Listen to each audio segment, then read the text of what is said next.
며칠이죠? 23일? 23, 30, 그 다음에 7일, 14일인가? 여기까지는 제가 다른 데 강의가 있어가지고요. 그런데 중간에 한번 기본 강의 이론이 민법 총칙이 다 안 끝날 것 같아요. 그래서 일요일날 한번 날짜를 잡아서 보강을 하도록 그렇게 하겠습니다. 무슨 말인지 알겠죠? 근데 다음 주 목요일 세법 출근. 근데 그때는 뭐냐, 모의고사가 있어요. 모의고사 있고, 그것은, 예? 다음 주에. 네, 그냥 모의고사예요. 다 다음 주에요. 근데 다음 주에도 세법 없는 거예요? 아니요. 다음 주에 세법 있어요. 계획표에 다음 주에 민법 보강을 수요일 목요일. 아, 다음 주 보강이요? 아, 다음 주에 제가 봐요? 네. 그러니까 만약 안 끝나면 하루 보강을 일요일 날 해서 보강하도록. 토요일 날 제가 강의가 안 되니까요. 무슨, 오케이. 그러니까 여러분 지금 봐. 우리가 목요일이죠? 목요일 날, 다음 주 목요일 날이 민법, 수요일하고 목요일이 민법이죠? 무슨 알겠죠? 그 다음에 하고요. 그 다음에 이번 다음 주 수요일 날은요, 특강을 제가 아마 못 할 거예요. 제가 하기로 오는데, 왜냐면 지금 사이트 있죠? 사이트가 지금 돼가지고 여러분 강의는 들을 수는 있는데요. 뭔가를 좀 더 해야 되나 봐. 그래서 직접 프로그램하고 엔지니어가 직접 우리 학원으로 와가지고요. 최종적으로 확인하고, 그러면 수요일 날 저녁에 여러분들이 만약에 집에 가셔서 회원 가입하면 강의를 사이트에서 들을 수 있거든요. 근데 그것을 여기 와서 하는데 제가 옆에 있어야 되나 봐요. 그래서 뭐 가격하고 뭐 이런 것 있잖아요. 그것을 뭐 정리를 해야 되나 봐요. 제가 없어도 되는데. 그래서 하다가 강의하다 나가가지고 얘기하고 이렇게 막 하기가 힘들잖아요. 옆에서 조금 하는 거 봐야 되기 때문에. 그 사람들 또 서울서 오기 때문에요. 일 끝나면 가야 되기 때문에 수요일은 조금 이번 주는 어려울 것 같아요. 무슨 말인지 아시겠죠? 그 다음에 이제, 여기 강의가 끝나면요. 되도록이면 이제 특강이나 이런 것은 카페에는 올리지 않을 거예요. 카페에는요. 강의를 뭐만 올릴 거냐면 기본 강의만 올리고, 왜냐면 여러분들이 나중에 스마트폰으로 강의를 들어야 되잖아요. 스마트폰으로 강의 들을 때는 카페를 통해서 들으면 되거든요. 물론 사이트로 해서 들어도 되는데요. 그럼 약간 로그인을 해야 되고 이렇게 복잡하니까요. 그냥 이런 항상 다음 같은 데 로그인 돼 있잖아요. 자동 로그인 돼 있잖아요. 스마트폰에서는요. 거기에서 바로 들어와서 들으면 되기 때문에 여기다가 강의를 올려놓고요. 특강이나 이런 것은 어디죠? 사이트에만 올릴 거예요. 앞으로 하는 것은요. 그 다음에 여러분 민법 총칙 지금 문제 올리다가 어렵다고 해서 지금 잠깐 중단하고 있는데 문제를요 빠른 시간 안에 다 올릴 거예요. 그래서 지금 특별법 이런 문제로 다 강의했죠. 특별법이요. 특별 문제로 강의했죠. 채권법칙은 다 지금 이것도 국가고시 기출문제 지문이거든요. 똑같아요. 민청하고 물권화 했던 거라고요. 그다음에 이제 민법 총칙 지금 문제 거의 다 올라가고 있죠. 그다음에 이제 물권법 문제 올려가지고요. 이 문제가 전부가 다 공부가 되면 여러분들이요 이 문제에서 40문제를 만들어서 모의고사를 만들어서 올릴 거예요. 알겠죠? 그래서 다음부터는 강의를 할 때 이렇게 민법 총칙만 하고 이런 것은 도움이 될 수도 있지만 사실 크게 도움이 안 될 수도 있거든요. 왜냐면 그 부분은 자세히 하는데 공부란 것은 전체를 아는 게 되게 중요하거든요. 전체. 그러니까 내가 항상 여러분한테 모의고사를 보러 간 이유가 그거거든요. 그래서 모의고사는 일단 학원에서 하나 보고요. 그 다음에 내가 이제 다른 데 가서 모의고사 하나 가져올 거예요. 가져오면 그걸 가지고 학원에서 여러분들 보고 싶은 사람, 그러니까 학원에서 모의고사 보는 거 다 보고요. 보고 싶은 사람은 여러분들요, 시간을 정해서 학원에서 토요일 같은 날, 토요일에 지금 제가 좀 약간 사주 시간 비이기 때문에요. 그때 모의고사를 한 번이나 두 번 정도 더 보도록 그렇게 하겠습니다. 무슨 말이겠죠? 그러면 그걸 가지고 모아놓으면 여러분들이 나중에 뭐가 되냐면 혼자 공부하게 되면 그것이 장판지 문제집이 되기 때문에요. 도움이 되고요. 그래서 이렇게 하도록 하고, 그 다음에, 나머지 여러분들 보면 이제 우리 공시사 기출문제 보면 사례 문제가 작년에만 문제가 좀 적게 났어요. 보통 약 한 20문제 정도가 사례 문제로 나오거든요. 작년에는 14문제가 15번 나왔거든요. 제일 적게 나왔고요. 재작년에는 21문제 나왔거든요. 그래서 평균적으로 이렇게 사례 문제가 나오기 때문에요. 사례 문제를 맞추지 못하면 고득 지방이 약간 힘들죠. 그래서 사례 문제, 우리 공주사 기출문제만 되도록 사례 문제가 상당히 약간 100문제 넘거든요. 그래서 그 문제만 풀어도 여러분요, 사례 문제는 100% 정확하죠. 알겠죠? 그래서 사례 문제를 가지고 하도록 그렇게 하겠습니다. 알겠죠? 원래 이제 사례 문제 같은 것은 너무 늦게 시작하니까 무슨 말인지 모르는 것 같아요. 여러분들이 그때그때 평소에요, 이렇게 봐야 되기 때문에요. 일단 5월달, 6월달은 요약 강의하면서, 그 다음에 기출 지문 강의하고 같이 겹해서 그러니까 같이 겸해서 할 거거든요. 요약집하고 기출 지문집하고 해가지고 같이요. 알겠죠? 같이 두 가지 같이 한꺼번에 할 거예요. 그래서 이 기출 지문집이 기출 문제를 푸는 거와 똑같아요. 우리 공인사 기출 문제요. 그래서 먼저 요약 강의하고, 그 다음에 지문집을 해가지고 바로 같이 공부를 할 거예요. 그래서 이렇게 하고 나서요. 그 다음에 특별법은, 아니, 사례 문제는 나중에 문제를 가지고 이렇게 하도록 그렇게 하겠습니다. 그래서 사례 문제만 해가지고 쭉 올려놓으면 나중에 여러분들이 사례 문제만 가지고 공부를 하잖아요. 공부를 하게 되면, 아, 이게 다 똑같으니까요. 사례 문제를 보고, 아, 이런 유형의 문제가 제3자 계약이고, 이런 문제가 통정원이 표시하는 문제구나. 이것만 딱 알면 끝이에요. 문제는 그 유형을 벗어난 문제는 절대로 안 나오니까요. 그렇죠? 그래서 그렇게 해서 하도록 하겠습니다. 자, 요 계약 책상 괄칙이라고 되어 있죠? 한번 봐봐요. 여러분, 계약 책상 괄칙은 뭐냐면 이런 것이죠. 이렇게 갑이 있고 을이 있죠? 갑하고 하고 2월 1일 날 계약을 체결을 하죠. 그런데 그 이전에 임이죠? 임이. 먼저 1월 30일 날 건물이 이렇게 멸실되죠? 이것을 뭐라고 한다? 원시적 불능이다. 이렇게요. 원시적 불능은 무슨 이익을 배상한다? 신뢰 이익을 배상한다. 이런 말이고요. 반드시 갑은요, 악이나 뭐가 있어야 돼? 악이 또는 뭐가 있어야 돼? 과실이 있어야 되고, 을은 반드시 뭐가 있어야 돼? 선의 플러스 무과실이어야 돼요. 이게요. 그 다음에 무슨 이익을 넘지 못해요? 이행 이익을 넘지 못한다. 이게 여러분 여기 끝이에요. 1번, 여기 2번, 그 다음에 원시적 객관적 전불능 3번, 신뢰익 배상 청구한다 4번. 이게 끝이에요. 지문이 더 이상 없어요. 지문이요. 계약 실상 괄칙은. 그런데 우리가 항상 뭐냐면 갑은 반드시 악이나 과실, 그래서 과실 책임이잖아요. 그런데 만약에 갑이요 선의 플러스 무과실이다, 선의 플러스 무과실이다, 그러면 갑은 책임을 안 져요. 갑이 과실이 있는데요, 과실이 있어. 근데 을도요, 을도 악이나 또는 을도 과실이 있어요. 과실. 그러면 갑은들한테 책임을 안 져요. 을도 과실이 있으면. 반드시 요건이 뭐냐? 갑은 선의 무과실, 을은 악이나 과실.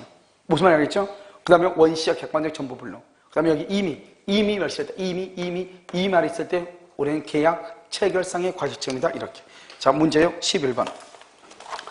11번을 보면요. 1번. 우리 민법은 원시적 불능 줄 것이고, 그 다음에 바로 밑에 신뢰이익 줄 것이고, 알겠죠? 신뢰이익에 손해배상 책임이 발생한다고 정하고 있다.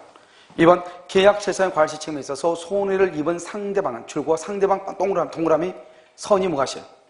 상대방은요, 선의 무과실일 때 손해배상을 청구할 수 있다. 3번은요, 계약 체결 시에 목적의 불능을 알았던 계약 당사, 알았던 악이죠. 계약의 당사자 갑. 이를 알 수 있었던 상대방, 알 수 있었던 과실, 을. 이 말이죠. 이런 봐봐.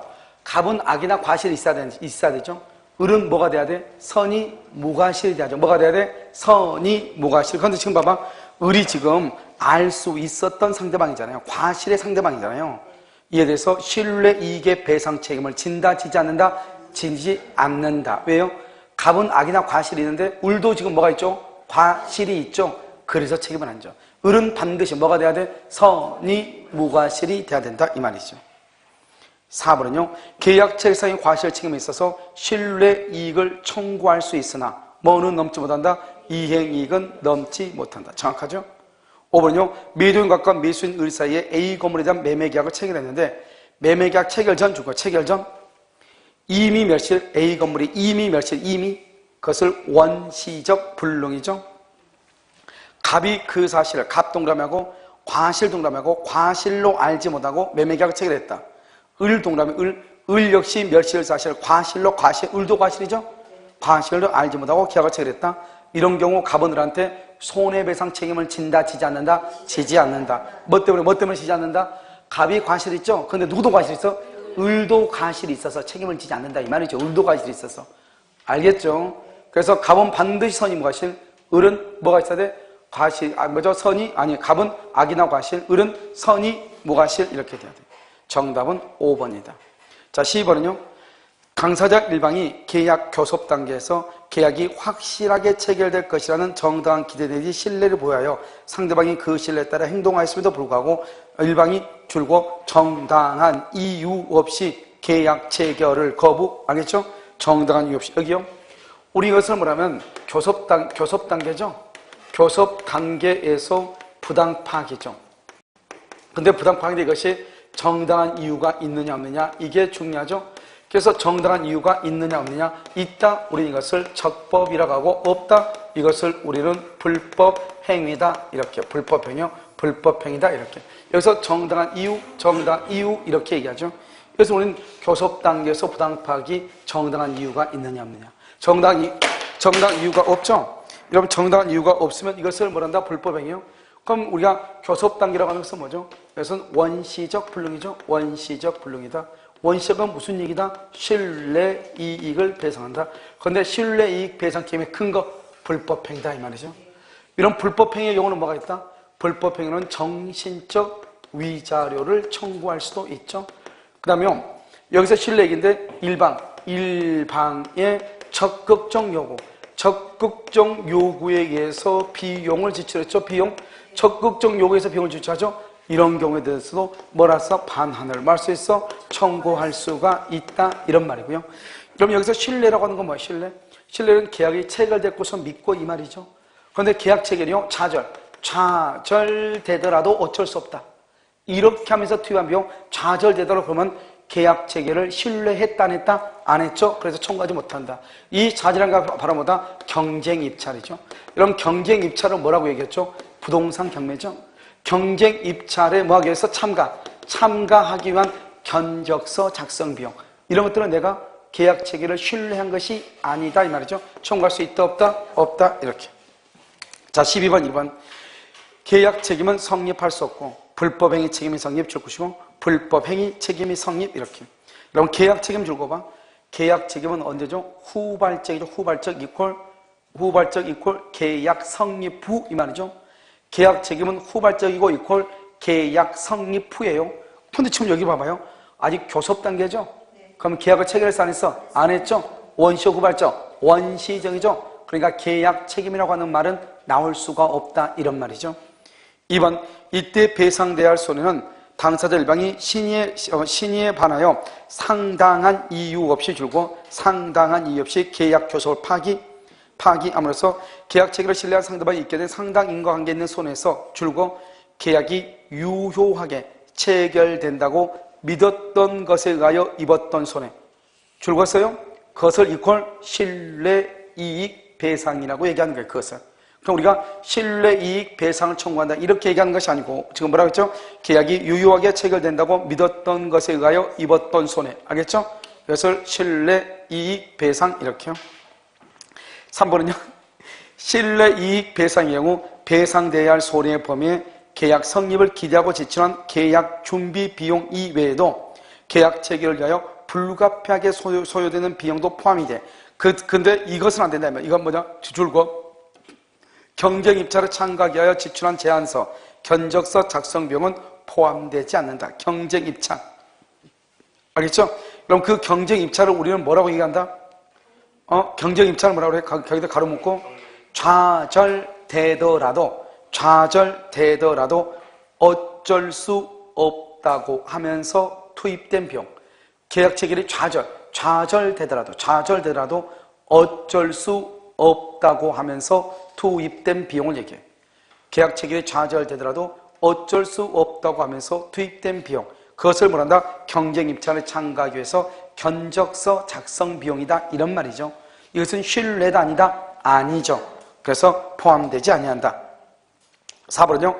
계약 교섭의 파기로 인한 불법행위가 인격적 법익을 침해해가지고 상대방의 정신적 고통을 초래했죠. 이런 경우라면 이러한 줄과 정신적 고통에 대한 손해에 대해서도 청구. 정신적 고통에 대한 손해에 대해서 청구. 이렇게. 그 다음에 5번. 이행의 착수가 줄고 상대방의 적극적 요구에 따른 것이고 그 다음에 그 이행에 들어간 비용 이것도요 맨 끝에 손해에 해당한다 이퀄 반환 청구 이 말이죠. 그래서 손해에 해당한다 반환을 말 수 있다 청구할 수 있다 이런 말이죠.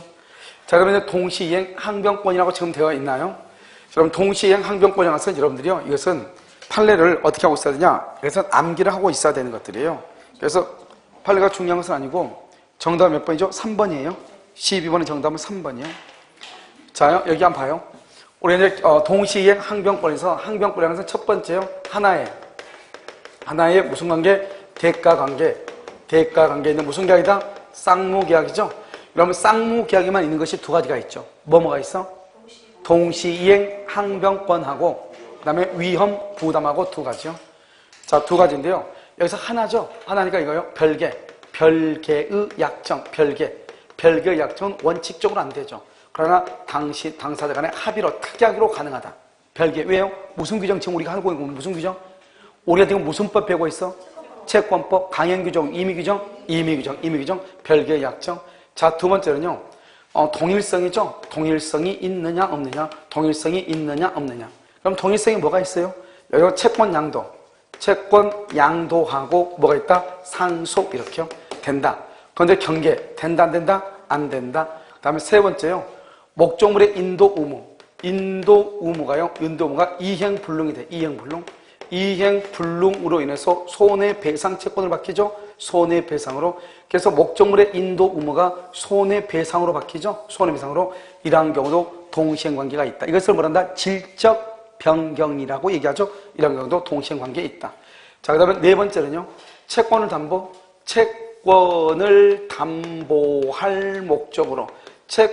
담보할 목적으로 여기다 뭘 했다? 저당권 등기요.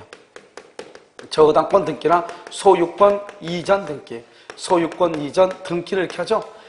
그러면 여기는 소유권 이전 등기, 채권을 담보하기 위해서 양도담보라고 하죠. 이건 저당권이란 말이죠. 이건 채권이죠. 채권은 주된 권리고, 그러면 여기 이 저당권이나 이 소유권 이전 등기, 양도담보는 종된 권리죠. 그러면 이 등기의 등기 말소 의무하고 말소하고 채권의 변제하고는 동시이행이다 아니다. 알겠죠? 왜요? 우리가 채권을 담보한다 그러면 채권이 무슨 권리? 주된 권리. 저당권이나 소유권 이전이 양도담보죠. 무슨 권리? 종된 권리다 이 말이죠. 그래서 이것을 주된 권리고 이것을 뭐라 한다? 종된 권리니까 동시행이란 말이 나올 수가 없죠. 다섯 번째는요. 우리가 매매계약을 하죠. 매매계약을 하면 어떻게 돼요? 무슨 권리를 이전한다? 완전한 권리를 이전하죠. 그래서 이때 매매는 완전한 권리는 미등기 부동산이고 등기고 필요 없어. 무조건 완전한 권리를 이전하는 것이에요. 그래서 어떻게 하는 것이냐? 이렇게 갑이라는 사람하고 을하고 이렇게 했죠. 2월 1일이 잔금 날짜죠. 그러면 갑은 을한테 소유권 이전 등기만 해주는 것이 아니고 을도 갑한테 대금을 이렇게 해줘야 되죠. 이것은 무슨 관계다? 동시이행이죠. 그러면 동시이행이라는 것은 채무불이행이다 아니다? 채무불이행이 아니고 그러면 계약을 해지할 수 있다 없다? 해지할 수 없죠. 자, 그러면 이 을이요. 만약에 양도소득세하고 만약에 상속세를 을이 부담하기로 했다. 양도소득세, 상속세 플러스 매매대금이 등기하고 무슨 관계다? 동시이행이고 양도소득세나 상속세를 을이 부가가치세라죠. 부가가치세를요 을이 부담하기로 했다. 공익이다 사익이다? 사익이다. 103조 위반이다 아니다? 103조 위반이 아니다 이런 말이고 그 다음에 만약에 여기에 이 갑의 건물에요 저당권이나 근저당권이 있거나 압류나 가압류가 있거나 또는요 가처분 등기가 있다. 그럼 어떻게 돼? 가처분 등기가 있다. 그럼 이런 모든 등기는 뭐라고? 말소 플러스 소유권 이전 등기가 잔금하고 무슨 관계다? 동시이행이고 가압류나 가처분 등기가 있다 하더라도 동시이행 관계이기 때문에 채무불이행이 아니고 계약을 해지할 수는 없는 것이고 이 을은 가압류 가처분 등기가 있다 해서 계약을 해지할 수가 없다. 어떻게 하냐? 가압류나 가처분 등기는 말소해서 소유권 이전 등기를 해줄 때까지 자기 자신의 대금의 지금을 말할 수 있다. 거절할 수 있다. 이렇게요. 이런 것들은 미등기 부동산의 경우에도 마찬가지고요. 일부 판례는 또 어떤 판례가 있죠? 이렇게 등기하고 잔금만 동시행인 것이 아니고 등기 플러스 목적물의 인도도 잔금하고 무슨 관계다? 동시이행 이런 판례가 있다 이 말이죠. 여기서 이제 우리가 하나 끝나고 두 번째로 뭐냐면 변제기에 있어야 돼. 이 변제기는 유치권하고 동시이행 항변권하고 이 두 가지에서는 반드시 변제기에 있어야 돼요. 그래서 변제기의 첫 번째 뭐냐? 불안의 항변권이죠. 이 불안의 항변권이라고 하는 것은 뭐냐? 그래서 신용불안이라든가 재산 상태가 뭐가 된 경우? 악화가 된 경우 이것을 불안의 항변권이다. 자, 두 번째로 뭐냐면 우리가요 중도금이죠. 그러면 중도금을 뭐라고 한다? 이것을 선이행이다 이렇게 얘기하고요. 여기서 잔금이죠. 잔금을 뭐라고 한다? 이행기다 이렇게 얘기하죠. 그래서 선이행 의무자가 선이행을 하고 있지 않다가 잔금 이행기가 도래하죠. 그러면 잔금부터는 무슨 관계다? 동시이행이다 이 말이고 여기는 동시이행이다 아니다? 동시행이 아니죠. 동시행이 아니니까 중도금 날짜에 중도금이 안 주면 채무 불행이 되고 채무 불행에서 대표적인 게 바로 이행지체이고 이행지체가 되면 여기서부터 뭐가 나온다? 지연이자가 나온다. 지연이자 이렇게요. 알겠죠? 그러고 나서 계약을 말 수 있다. 해제할 수 있다. 이렇게. 그러니까 동시행이죠. 동시행이다. 그럼 뭐다? 채무 불행이다 아니다. 채무 불행이 아니고 이행지체가 아니고 이행지체가 아니고 여기서요 지연이자가 있다 없다. 지연이자가 없고 계약을 해제할 수 있다 없다. 해제할 수가 없다. 이런 말이죠. 그래서 여러분요 여기서 우리가 보면 항상 시험에 뭐냐면 이러죠.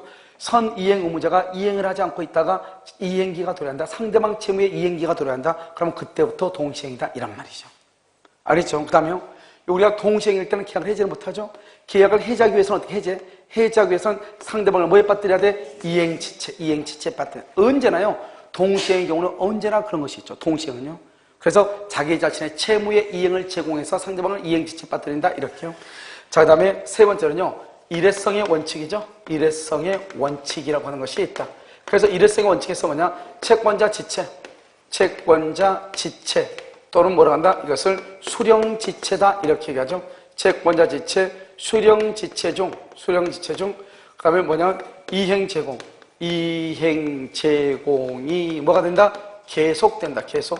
또는요, 한 번 이행을 뭐란다? 제공한다. 이 말이죠. 그래서 이행 제공을 계속하죠. 계속. 이행 제공이 계속되면 어때요? 그때는 항병권이 뭐가 되고? 소멸하고 한 번 이행 제공이다. 항병권이 소멸한다, 안 한다? 소멸하지 않는다. 이 말이죠. 그래서 수령지체에 빠졌다 해서 언제나 항병권이 소멸되는 것은 아니다. 이 말이고요. 그 다음에 또 한 가지는 뭐죠? 여기 있어요. 우리가 동시행관계 있죠? 동시행관계 있으면 항병권을 뭘 하지 않아도 행사하지 않아도 뭐 어떻게 한다? 당연히 이 말이죠. 당연히 이행지체가 아니고 지연이자가 내지 않고 계약을 해지할 수 없죠. 당연히. 그런데 동시행관계 있으면 당연히요. 우리가 자동채권으로 뭐 하지 못한다? 자동채권으로 뭐 하지 못해? 상계하지 못하고 수동채권으로는 뭐 할 수 있다? 상계할 수가 있다. 이런 말이죠. 그 다음에 또 한 가지 있죠. 우리 이제 소송이죠. 소송. 유치권이나 동시행 항변권이요. 예를 들어서 소송에서 행사를 했다. 동시행 항변권이나 유치권의 행사를 했다. 그러면 무슨 판결을 받는다? 상환 이행 판결, 상환 급보 판결을 받는 것이다. 이 말이고요. 동시행 항변권이나 유치권이 있다 할지라도 채권의 소멸시효는 뭐란다? 진행하는 것이고 동시행이나 유치권이 동시행 항변권이나 유치권이 있죠. 동시행 항변권이나 유치권에 의해서 목적물을 점유하죠. 점유하면 이것은 적법이다, 불법이다? 적법이죠. 하지만 만약에 뭐가 있다? 사용이익이 있으면 그 이익은 뭐를 해야 돼? 반환을 해야 된다. 가장 기본적인 것. 그래서 여기서요. 동시행 항변권이 있어도 소멸시효는 진행한다. 이게 중요하죠. 알겠죠? 그 다음에 여기 있는 것들은 다 뭐냐? 이제부터는 판례죠. 첫 번째 판례가 뭐가 있어요? 무효 취소 해제. 무효하고 취소하고 해제. 무효 취소 해제. 이것은 뭐다? 이로 인한 반환 의무는 무슨 관계다? 동시이행이다. 무효 취소 해제. 그 다음에 여기 보증금이죠. 임대차죠. 이런 임대차에서요. 보증금 반환 의무는 무슨 관계다? 보증금 반환 의무는 무슨 관계? 동시이행. 그런데 여기서 뭐가 있다? 임차권 등기 명령이 있다. 임차권 등기 명령. 그러면 동시이행이다 아니다? 아니죠. 먼저 보증금을 반환해야 된다. 이 말이죠. 그 다음에 뭐냐면 변제죠. 우리가 변제를 하고 영수증을 둔다. 무슨 관계다? 동시이행이다. 채권 증서를 준다. 동시이행이 아니다. 알겠죠? 먼저 변제를 해야 된다. 변제하고 영수증. 그 다음에 어음이죠. 어음의 반환과 어음금의 변제 있죠. 원인채권이죠. 어음금의 변제. 원인채권의 변제. 무슨 관계다? 동시이행이다. 우리가 도급이란 말이 나오죠. 도급. 그러면 그것은 무조건 뭐다? 동시이행이다. 이 말이고. 우리가 이제 여기서 한 가지 알게 부수적 의무라고 하는 것이 있죠. 우리 부수적 의무가 뭐죠? 협력 의무죠. 다른 말로 뭐라 한다? 토지거래 허가에서 협력 의무 있잖아요. 알죠?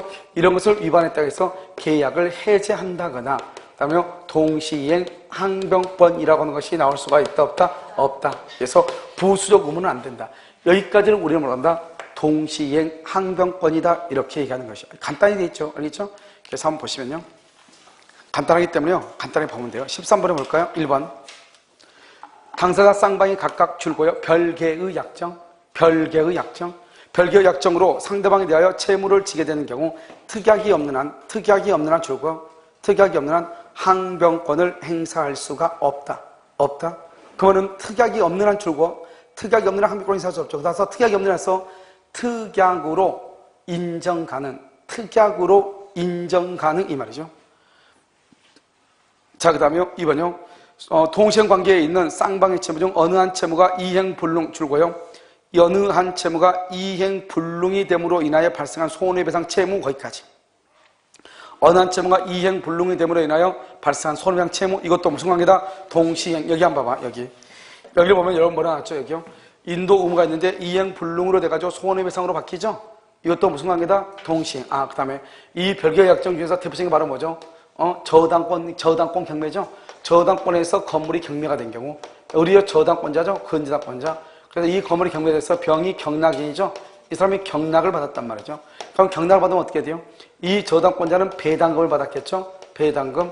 이 경락인은 등기를 이렇게 받았겠죠. 그런데 나중에 경매가 뭐가 된다? 무효가 되죠? 무효가 되면 어떻게 돼요? 이 을은 배당금을 병한테 반환해야 되고요.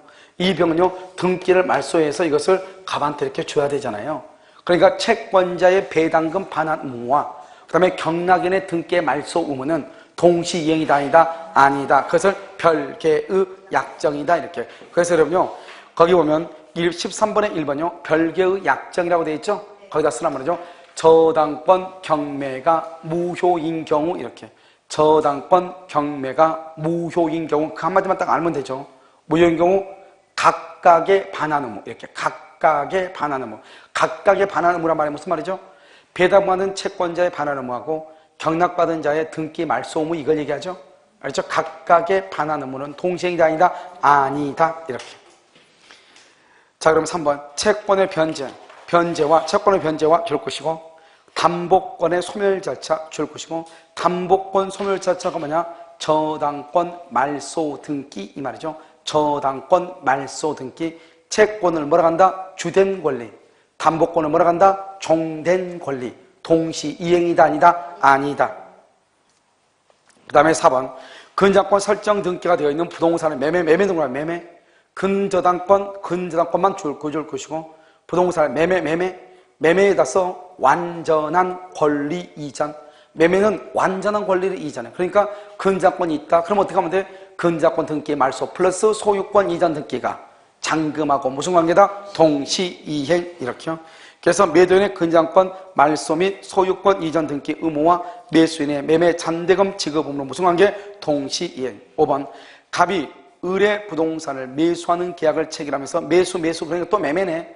매매는 완전한 권리죠. 완전한 권리니까 어때요? 부가가치세도 갑이 부담하기로 부가가치세 갑이 누구냐? 매수인이에요. 그러면 부가가치세 플러스 매매대금이 등기하고 무슨 관계다? 동시이행 관계다. 동시이행 관계 이렇게. 정답 몇 번이다? 3번이 틀렸죠? 3번은 채권 담보는 동시행이 아니고 먼저 뭘 해야 돼? 변제를 먼저 해야 된다 이렇게. 자, 14번.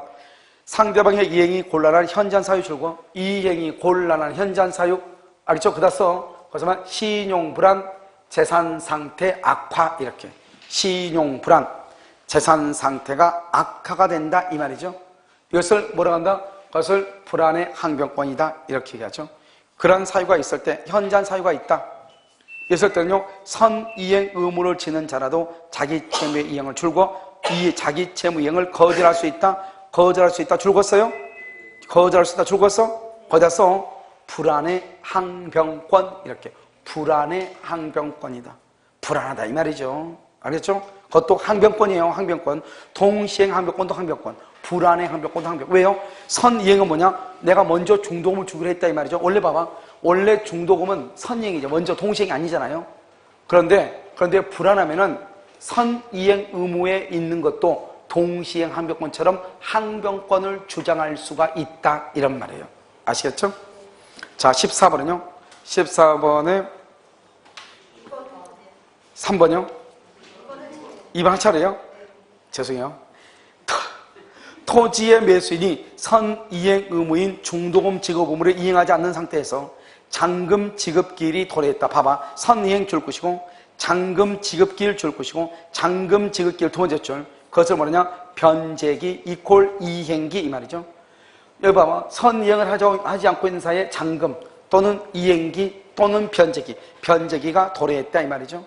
매수인의 잔대금 지급 의무뿐만 아니라 중도금 지급 의무도 매수인의 소유권 이전 의무와 무슨 관계다? 동시행. 자 봐. 이 말이 무슨 말이냐? 이것은 이런 것을 얘기해 봐요. 여기 지금 이렇게 갑이 있고 여기 그랬죠? 여기 2월 1일 날 중도금으로 1억, 여기 4월 1일 날 잔금으로 1억을 주기로 했단 말이죠. 그런데 을이요, 중도금 날짜 중도금은 안 주는 거예요. 그럼 중도금 날짜 중도금을 안 주면 중도금은 등기하고 동시행이 아니죠. 그러니까 채무 불행이죠. 채무 불행이니까 이행지체이죠. 그러니까 이자를 받거나 계약을 해지해버릴 수 있단 말이죠. 그런데 계약을 해지하지 않고, 알죠? 이 사람이 해지를 해야 되는데 해지하지 않고 있다가 4월 1일 딱 돼, 4월 1일. 그럼 4월 1일 되면 이때부터 무슨 관계죠? 동시행이죠. 그럼 저기 동시행이다. 동시행은 뭐가 아니다? 채무 불행이 아니다. 해지할 수 없다. 그러면 무슨 관계냐? 2월 1일이죠? 1억이죠? 1억 플러스 2월 2일 그 다음날 2월 1일부터 4월 1일까지 중도금의 1억에 대한 뭐 이자 플러스 잔금 얼마? 1억. 이 모든 것하고 등기하고 무슨 관계다? 동시이행 이렇게 되는 것이에요. 그러니까 어떻게 돼요? 4월 1일 이후는 이행지체 책임을 진다 안 진다? 이행지체 책임을 진다 안 진다? 안 진다. 4월 1일 이전은 이행지체 책임을 진다. 그게 바로 이자 주는 거잖아. 이자. 그것을 이행지체 책임이라고 그래. 알겠죠? 이자를 내는 거잖아요. 알겠죠?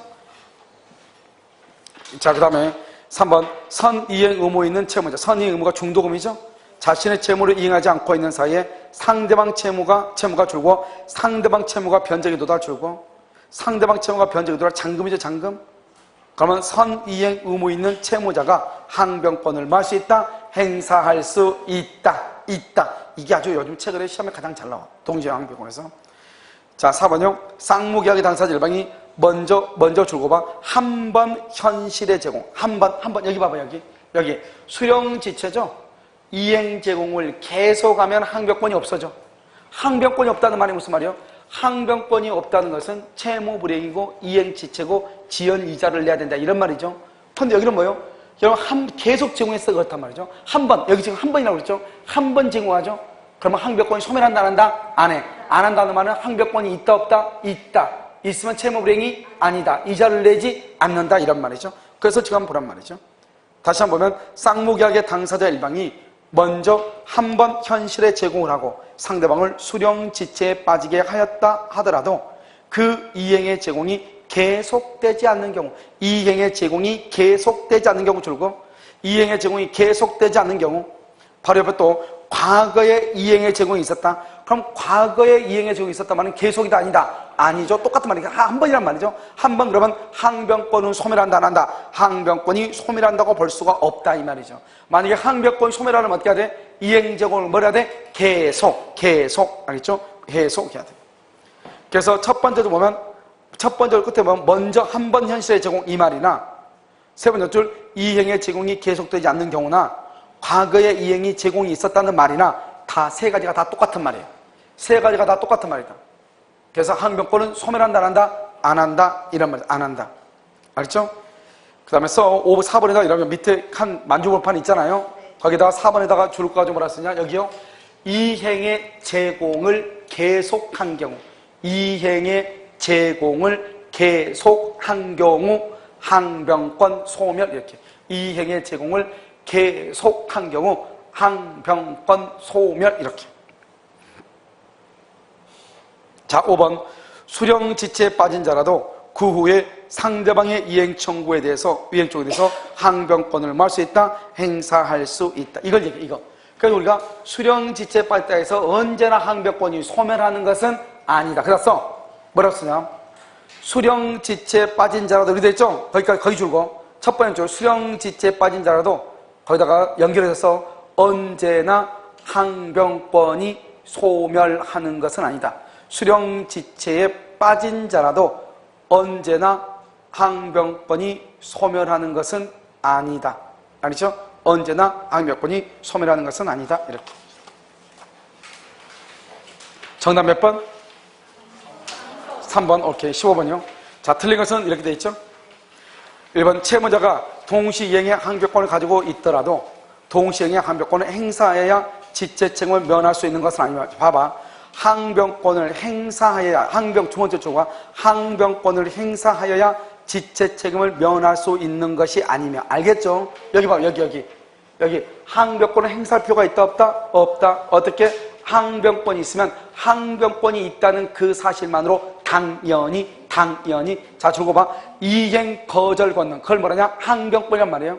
이행 거절 권능이 뭐라고? 항변권이란 말이에요. 항변권 존재 자체로 지체 책임이 발생이 저지되는 것이다. 지체 책임이 발생한다, 안 한다? 안 한다, 이 말이죠. 그 자체로, 알겠죠?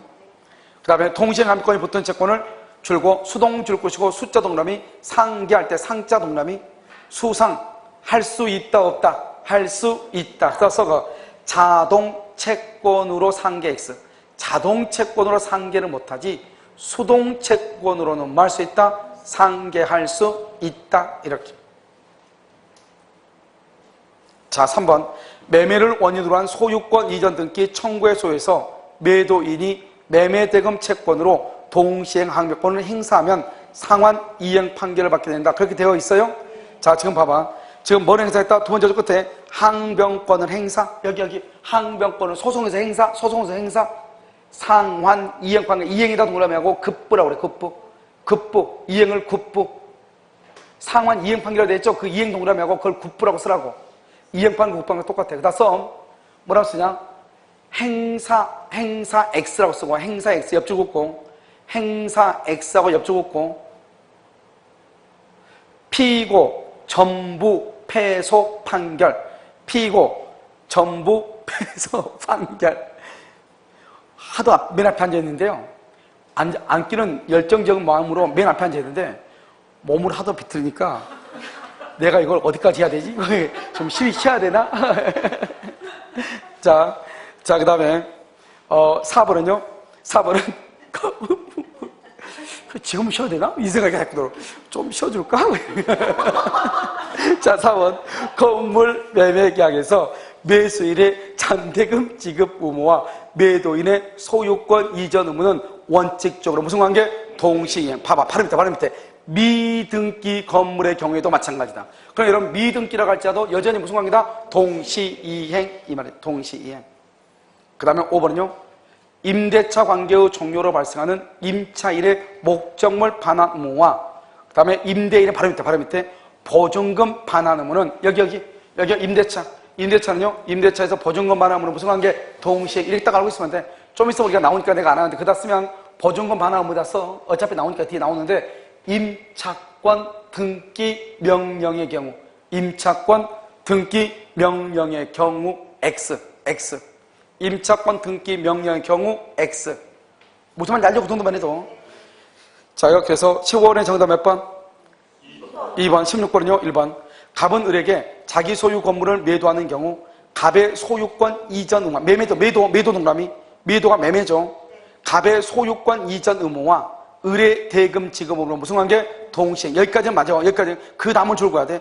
갑의 건물 인도 의무도 을의 대금 지급 의무와 동시 이행의 관계. 거기까지만. 여기. 원래는 여러분 뭐죠? 원래는 물건의 인도와 등기하고 잔금이 동시행이죠. 그런데 판례는 그것뿐만 아니라 뭐까지도? 목적물의 뭐까지도? 인도까지. 여기서 아까 내가 설명했죠? 등기하고 잔금이 원래는 동시행이에요.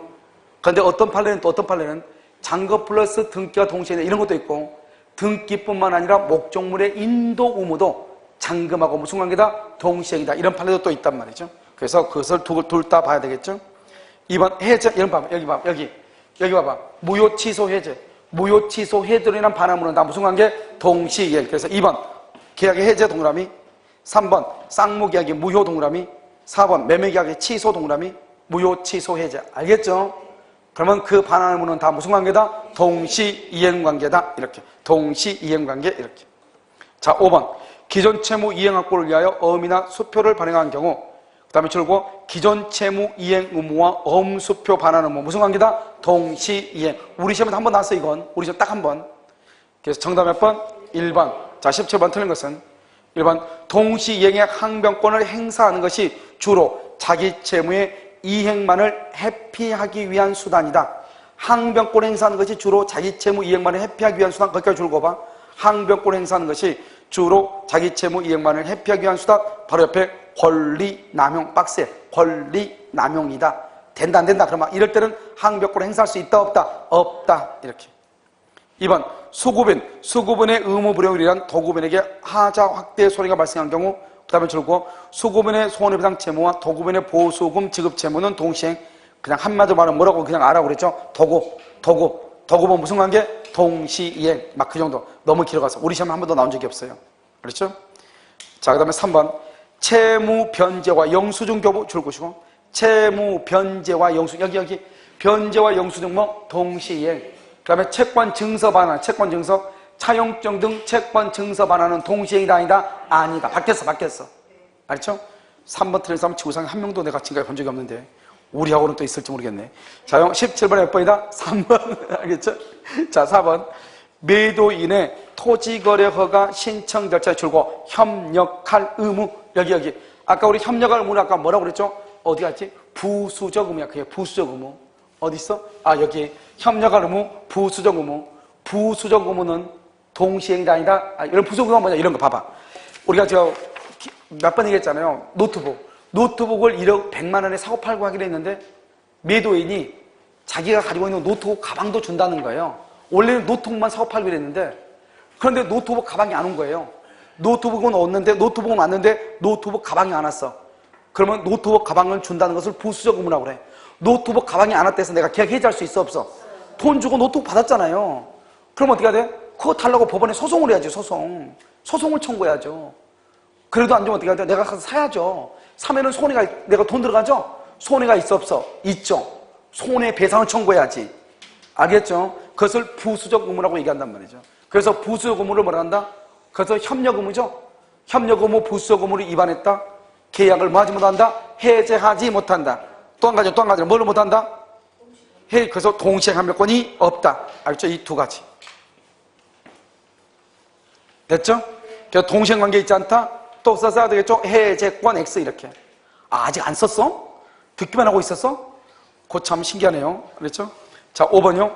임대인의 임대차 보증금 반환 의무와 임차인의 주택임차보호법 3조의 3에 의한 줄고 임차권 등기 말소 의무. 대상법 필요 없죠? 동시이행이다 아니다? 동시행이 아니다. 이렇게. 잠깐 쉬고요. 위헌부담부터 보도록 그렇게 하겠습니다.